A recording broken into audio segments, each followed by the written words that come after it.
வணக்கங்க. இன்றைக்கி நோம்பு தட்டில் வைக்கக்கூடிய பணியாரம் எப்படி செய்யுதுன்னு பார்க்க போகிறோங்க. இது குழி பணியாரம் கிடையாது, இது நோம்பு தட்டுக்குன்னு வைக்கக்கூடியதுங்க. பார்த்திங்கன்னா அரிசிங்க, பச்சை அரிசி ஒரு காபடி எடுத்து வச்சுருங்க. கடை அரிசி இருந்தாலும் சரி, ரேஷன் அரிசி இருந்தாலும் எது வந்தாலும் பரவாயில்லைங்க. இதுக்கு பார்த்திங்கன்னா வெல்லம் எடுத்துக்கணுங்க. வெல்லம் வாங்கி இது மாதிரி பொடிசாக எட் பண்ணி வச்சுங்க. தயிருங்க, நான் 1/4 லிட்டர் பால் வாங்கி உர போட்டு இந்த மாதிரி தயிர் கட்டியாக வச்சுக்கணுங்க. பார்த்திங்கன்னா ஏலக்காய், நம்மளுக்கு தேவையான அளவுக்கு ஏலக்காய் எடுத்துக்கலாங்க. இப்போ பார்த்திங்கன்னா இந்த அரிசி தண்ணியில் கொட்டி 1 ஹவர் ஊற வச்சுருந்தேங்க. ஊற வச்சுட்டு ஃபேன் காற்றுல போட்டு ஒரு காட்டன் துணியில் காய வச்சுடுங்க. நம்ம கொழுக்கட்டிக்கெல்லாம் எடுப்போம் பாருங்கள், அந்த அளவு பதம் வந்த பிறகு பிடிச்சி பார்த்து அந்த அளவுக்கு எடுத்து நம்ம மிக்சி ஜாரில் போட்டு கூட ஏலக்காய் போட்டு அரைச்சிக்கணுங்க. அரைச்சிட்டு ஜலிச்சுட்டு இந்த மாதிரி ஒரு பாத்திரத்தில் எடுத்து வச்சுக்கணுங்க.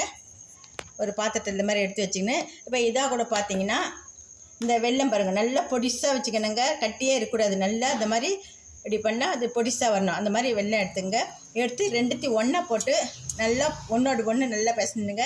இதாக கூட ஒரு பிஞ்சு உப்பு சேர்த்திக்குங்க. அது பிறகு பார்த்திங்கன்னா ஸ்பூனால் தாங்க தயிர் எடுக்கணும், அப்படியே ஊற்றக்கூடாது. அந்த தயிர் ஒரு 2 ஸ்பூன் போட்டு நல்லா போட்டு அப்படியே கரைச்சிக்கிட்டே இருக்கணுங்க. கட்டி இல்லாமல் அப்படியே கரையணும். நம்ம கரைச்சி பிறகு பார்த்திங்கன்னா இந்த அளவுக்கு வந்துடுங்க. பார்த்திங்கன்னா தெரிஞ்சு பாருங்கள், இந்த அளவுக்கு இருக்கணும். இது நான் செஞ்சு வச்சுட்டேங்க. உங்களுக்கு பொருள் எல்லாம் காட்டுறேன். இதை மாதிரி நல்லா ஒரே கட்டி கூட இல்லை பாருங்கள். இதை கூட தயிர், வெல்லம், அரிசி மாவுங்க, பச்சரிசி மாவு, அவ்வளோதாங்க. இப்போ இது அப்படியே எடுத்து கரைச்சிட்டு ஒரு 2 ஹவருங்க நான் மூடி வச்சுட்டு இருந்தேன். அப்படியே நீங்கள் டைமில் 1 ஹவர் கூட வச்சுங்க. மூடி வச்சுட்டு இப்போ நம்ம எண்ணெயில் போட்டு இந்த பணியாரம் எடுக்க போகிறோம். பார்த்திங்கன்னா நம்ம கரைச்சி வச்ச மாவு எண்ணெயில் போட்டு எடுக்கணுங்க. இப்போ இரும்பு கடாயை வச்சுருக்கேங்க. சாதா கடாயோட இதுக்கெல்லாம் இரும்பு கடாயை வச்சா ரொம்ப நல்லா வருங்க. அதனால் நம்ம இரும்பு கடாயை வச்சுருக்கேன். அதில் எண்ணெய் ஊற்றி வச்சுருக்கேங்க. எண்ணெய் மிதமான சூடு இருக்கணுங்க.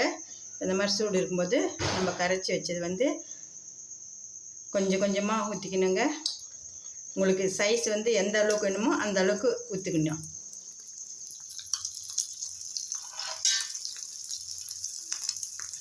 இது மாதிரி இப்போ அடிபாகம் வெந்த பிறகு தாங்க திருப்பணும்.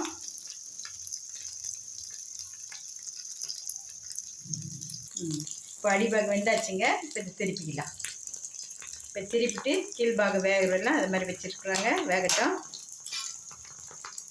கலர் சிம்மில் வைங்க, இல்லாட்டி சட்டுன்னு மேலே தீஞ்ச மாதிரி வந்துடும். இப்போ இந்த அளவுக்கு வர வரலாம் வேகட்டும். இப்போ இந்த அளவுக்கு வந்த பிறகு நம்ம எடுத்துடணுங்க. நல்லா எண்ணெய் வடித்து எடுத்துடணும்.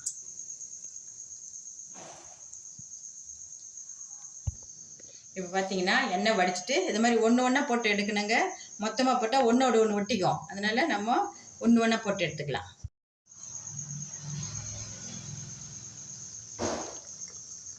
இந்த மாதிரி செஞ்சு பாருங்கள். இது தயிர் போட்டு செஞ்சிங்கன்னா இதனுடைய டேஸ்ட்டே வேறு மாதிரி இருக்குங்க. நம்ம குழி பணியாரத்தை விட இது வெல்லம், அரிசி மாவு, தயிர் இது 3 சேர்த்து கரைச்சி 1 ஹவர் ஊற வச்சுட்டு அதுக்கப்புறம் இது மாதிரி செஞ்சு பாருங்கள். ஃபீட்பேக் வந்த பிறகு நம்ம திருப்பி விட்டுக்கலாம்.